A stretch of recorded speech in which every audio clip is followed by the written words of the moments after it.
In today's video, I'm going to teach you how to add multiple websites to Google Analytics.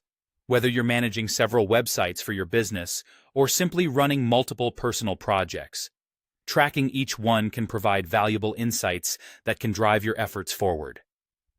By the end of this video, you'll have a clear understanding of how to set up a distinct Google Analytics property for each of your websites, ensuring that you get accurate, actionable data for each of them.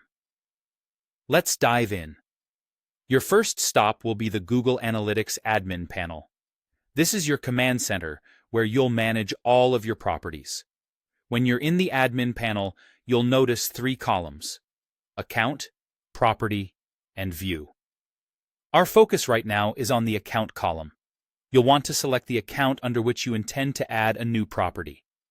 This setup helps organize your websites, so choose an account that aligns best with the websites you're adding. Once you've identified the correct account, shift your attention to the Property column. Here, you'll see an option labeled Create Property. This is where the magic happens.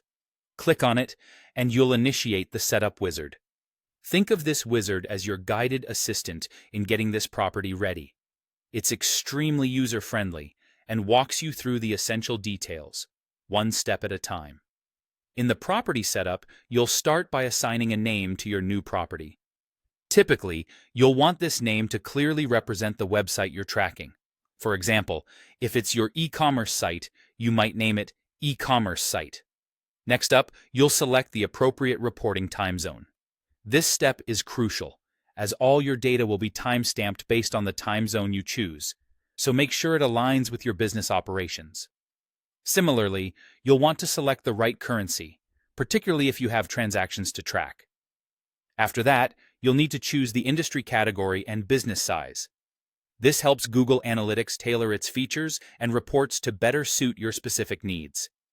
Following these selections, you can specify your business objectives, whether it's increasing brand awareness, driving more sales, or improving customer satisfaction.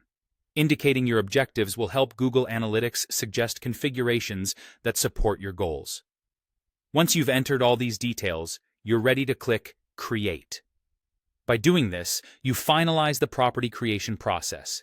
It's a straightforward click, but it signifies that you've successfully added a new property to track one of your websites independently. And there you have it.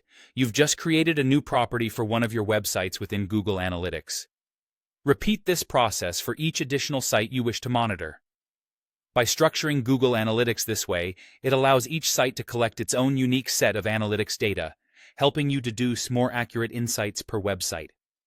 Thanks for watching, and I hope you found this guide helpful.